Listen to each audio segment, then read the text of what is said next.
mga kapatid, INB TV po. Salamat po sa Diyos at meron na naman po tayong lulutuin sa ating hapagkainan.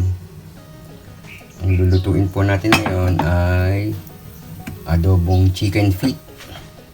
So, pasensya na po kayo at ako lang po ang nakuha ng video ha. Nilagay ko na po yung ating sibuyas.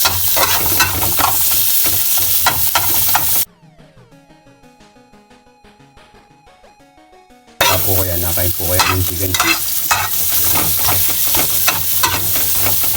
Hindi po ginagawa lang po nilang ito, yung mga nainom po, ginagawa po nilang pulutan. Kaya po inuulam na po namin po para sa pananghalian at saka hapunan. Salamat po sa Diyos. Next po niyan ay yung ating bawang po.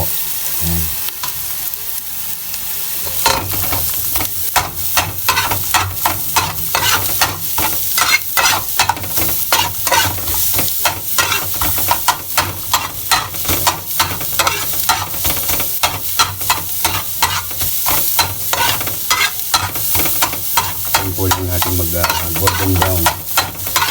Ating next po yung nilagay ko na po yung ano.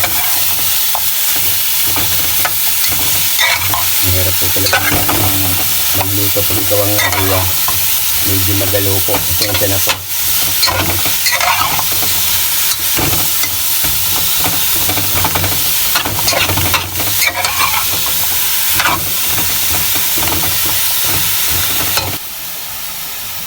Next po, yung toyo. Nilagay ko na po yung toyo.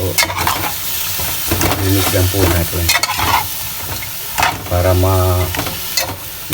magkaroon po ng kunting ibang chicken feet.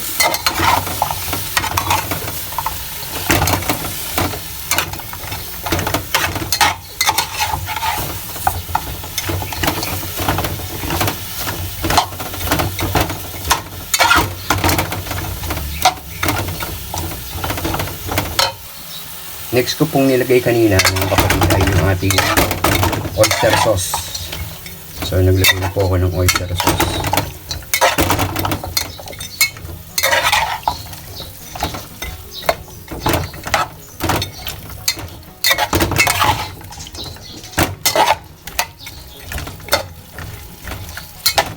So hintayin po natin kumulo ng konti yung ating oyster sauce at saka yung ating toyo. So maya maya po ulit mga kapatid. Ayan mga kapatid, medyo tuyo na. Next po ang ilalagay po natin ay pamintang crack. Pwede rin po ang pamintang pino at saka pamintang buo, tapos pamintang crack pwede rin po. Tapos po mga kapatid, lulutuin na po natin siya sa Sprite. Palalambutin po natin siya sa soft drinks. Sprite. So Sprite, baka naman po Coca-Cola bottling. So yan, so, lulutuin na po natin siya. Tapos pag hindi pa po siya lumalambot sa Sprite, lalagyan po natin siya ng tubig, ng tap water para lumambot pong maigi. Kasi mas masarap po sa chicken feet yung malambot. Hindi pong talagang pag sinubo nyo po dala po lahat yung kanyang laman, yung kanyang ligament. Isa nga po ba palang tip sa sa chicken feet, magaling po to sa may mga, alam niyo po yung mga gout arthritis. Lalagyan ko po ng konting asin ha, saglit lang po. Ayan, yung mga may gout po, makakatulong po siya kasi po meron po siyang ligament. Kaya magaling po siya sa mga migaw. Nakakatulong po siya. Isa po yun sa mga simple tip. So maya maya po ulit. Matuyo po siya sa Sprite.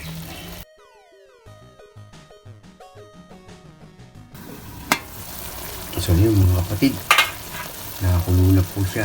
Next po natin ilalagay yung dahon ng laurel o laurel leaves. Yan, isa rin po sa nakapagpabango yung adobo yan. Kahit anong adobo po, pwede po kayong maglagay ng laurel. Next po niyan, medyo tuyo na po siya sa soft drink. Lagyan po natin ng konting tubig kasi po hindi pa po medyo malambot. Kasi po, mas masarap po kasi ang chicken feet pag yung malambot na. Yung tipong pag sinubo nyo po, dala na po yung talagang ligament niya. So, yan po. Patutuyuin na po natin yan. So, maya po ulit.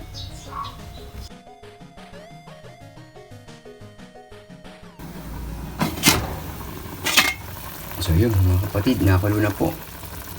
Yan, medyo malambot na palagay po yan. Next po, ilalagay po natin yung suka. Ilalagay na po natin yung suka. Tapos po, lalagyan po natin ng sining labuyo. So, para medyo may anghang po ng konti yung ating adobong chicken feet.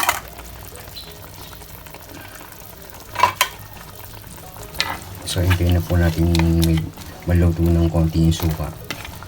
At nalagay po ako ng konting sabaw kasi po, alam niyo naman po, may alaga kaming aso at saka pusa. Pero patutuyuin po natin ng konti yan. Masarap po kasi sa chicken feet, medyo may parang, yung parang nagmamantika po. Medyo masarap po lasa nun. So maya po ulit.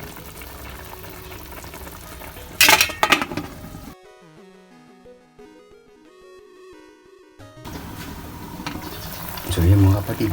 Next po, yung ilalagay ko po, optional po ito ho. Pwede nyo pong ilagay, pwede nyo pong hindi ilagay. So, maglalagay po ako ng sugar. Konti lang pong sugar. Para medyo, ang lasa po niya ay matamis, na medyo maanghang, at saka may alat ng konti, at saka asin. So, magbe-blend po lahat sila. Yung lasa po niya, magbe-blend po yun. Pero optional po yun. Masarap po kasi medyo matamis po yung ating chicken feet. So, hintayin na po natin na maluto.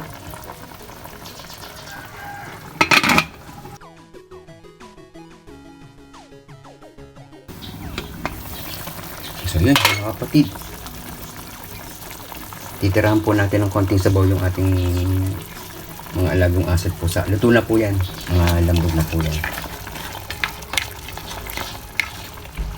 So, yan, halos matanggal na po yung mga litage sa